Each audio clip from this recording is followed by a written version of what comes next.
வீட்டில் தண்ணீர் குடிக்க நாம் பல பாத்திரங்களை பயன்படுத்துகின்றோம். இது சாதாரணமாக இருந்தாலும் அதுல நன்மைகளும் இருக்கலாம், தீமைகளும் இருக்கலாம். பொதுவாக செம்பு கோப்பையில தண்ணீர் குடிப்பது பல ஆரோக்கிய நன்மைகளை நமக்கு பெற்றுத்தரும் என்று சொல்லப்படுகிறது. இந்த செம்பு பாத்திரத்துல சேமித்து வைத்திருக்கின்ற தண்ணீர் உடலில் உள்ள செம்பு குறைபாட்டை நிரப்புகிறது என்று சொல்லப்படுகிறது. குறிப்பா அந்த செப்பு என்று சொல்லுவோம். அதாவது செரிமானத்தை மேம்படுத்துகிறதாம், வளர்ச்சியை மாற்றத்தை அதிகரிக்கிறதாம், எடை மேலாண்மைக்கு உதவுகிறது, இந்த மூட்டு வலியில இருந்து நிவாரணம் அளிக்கிறது என்று சொல்லப்படுகிறது.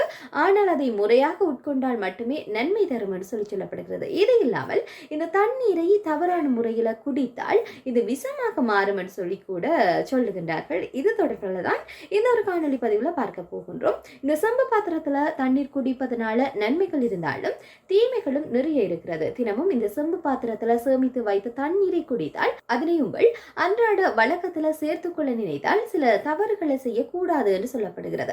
ஒரு செம்பு குவளையில வைக்கப்பட்ட 1 முதல் 2 கப் தண்ணீர் குடிப்பது நன்மை தரும் என்று சொல்லப்படுகிறது. ஆனால் அது செம்புடன் வினை புரிவதனால செம்பு குவளையில் சூடான நீர் அல்லது எலுமிச்சையை சேர்த்த தண்ணீர் ஒரு போதும் சேமித்து வைக்க கூடாது என்று சொல்லப்படுகிறது. நாம் செம்புல சேமித்து வைக்கக்கூடிய அந்த வெந்நீர் மற்றும் எலுமிச்சை செம்புடன் கலப்பதனால இதை குடிக்கும் பெரும்பாலான மக்களுக்கு கடுமையான வயிற்று உபாதை ஏற்படும் என்று சொல்லப்படுகிறது.